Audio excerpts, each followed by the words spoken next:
Today we're gonna be making some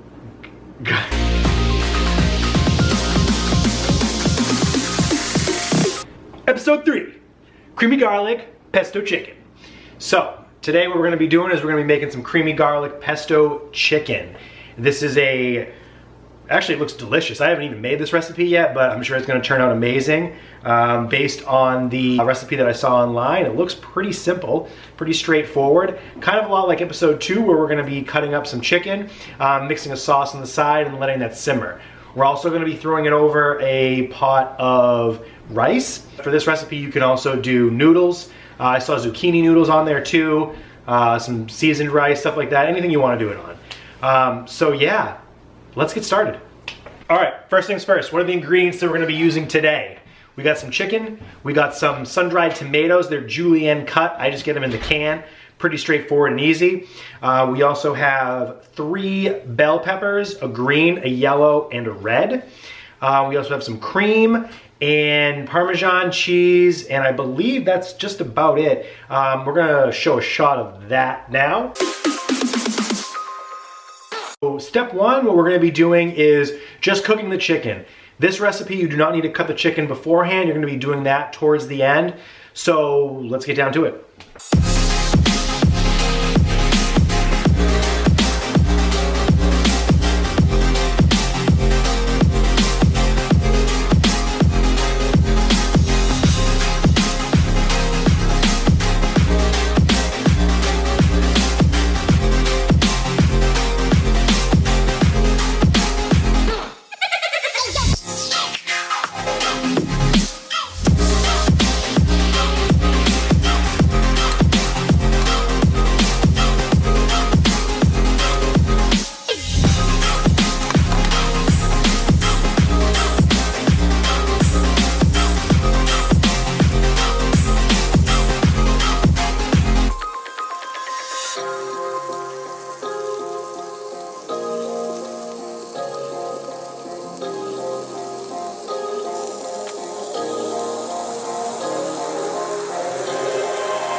All right guys, so a couple things I want to go over while we have the vegetables cooking up.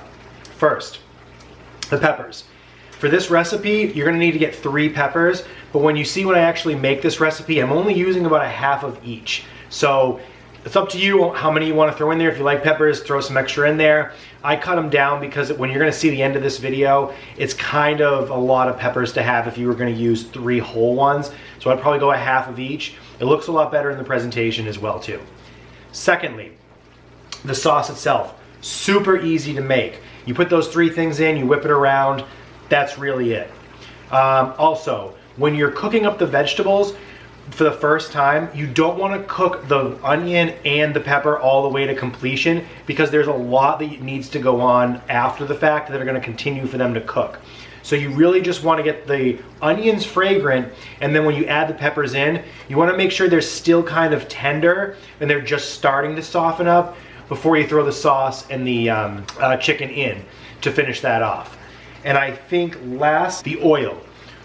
When you're measuring out the tomatoes, don't add the oil into that measurement to make the sauce as well, or into the skillet as well.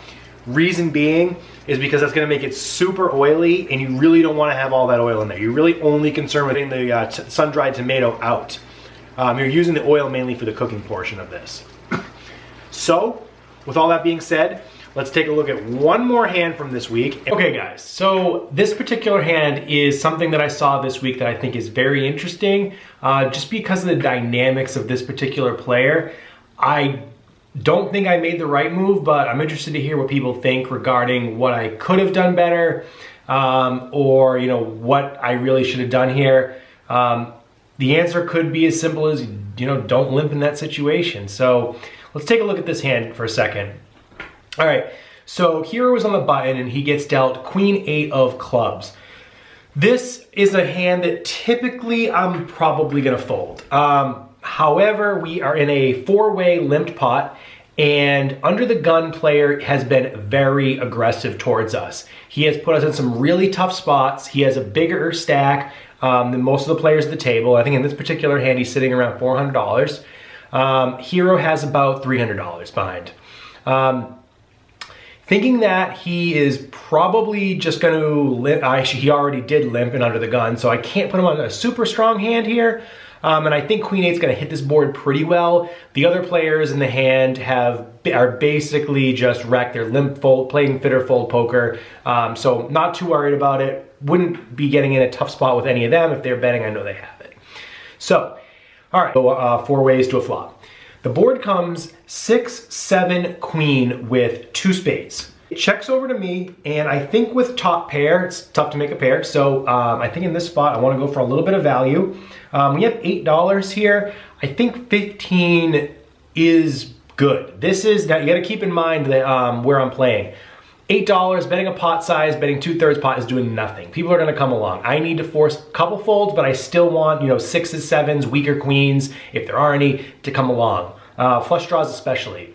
So in this spot, we bet $15, and both the blinds fold, and villain elects to call.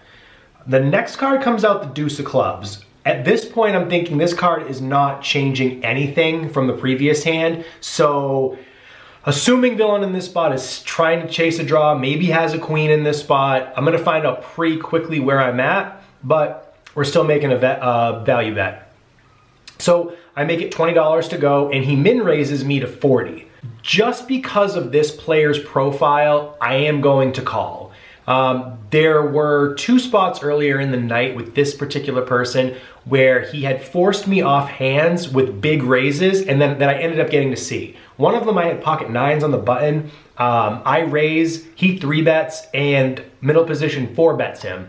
And they end up getting it all, or he calls the all in with pocket 10s. So he pushed me off 9s with 10s. 2 hands later, or a couple hands later, I got ace jack offsuit. In a limp, he actually limped here. It comes to me, I raise it up to 14, and he jams the rest of his stack for 87. So I had folded that. He didn't show that hand, but I just had never seen something like that before. So he was, I don't know whether he was playing out of line or he was just all over the place. So I'm not giving him much of credit for anything in this particular spot. So when he min raises me, that's fine. Maybe a 6, maybe a 7. Maybe he's trying to see if I have ace king and we'll get it to fold. I don't know. Anyways, so I make the call, and the strangest thing in this particular spot is that as soon as I make the call, the dealer starts to deal out the river card, and he puts in $70 before that card even hits the board. Now, the 9 of spades is what hits on the river. So the move to me almost signifies I'm not afraid of anything when that 9 makes straights possible and all flush draws get there. So what could he possibly be repping, trying to tell the story that I'm not afraid of anything here? So I tank for a long time. I really don't buy anything that he's trying to tell. And eventually I do make the call, and you'll see that he does show 6-7 for a flop 2 pair. Unfortunately, we're gonna lose this one, but it was probably the most interesting hand that I had all night, and I'm just wondering what you guys' thoughts are on it. So feel free to leave a comment down below, and yeah, let's get back to the kitchen.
Okay guys, so vegetables are on there cooking right now. What you saw was the first ingredients that you're putting in there.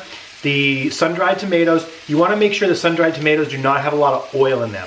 Try to get the oil out. You're using the oil in there to cook the chicken with, not to put in the rest of the recipe. So it helps to, if you saw, to take out the sun-dried tomatoes with a spoon and put them in a measuring cup first, and then dump them in.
And just like that, episode 3 is a wrap.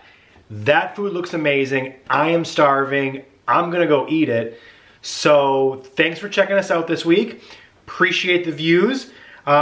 This week, there's really nothing that I use that's not already available in your guys' kitchens.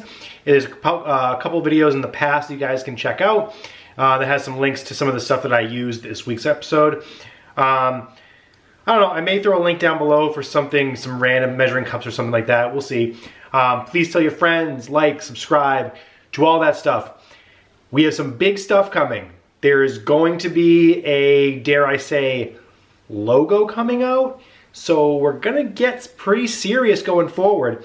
Would love any feedback, leave some comments down below. And as always, keep grinding, winning on the felt. Appreciate you guys.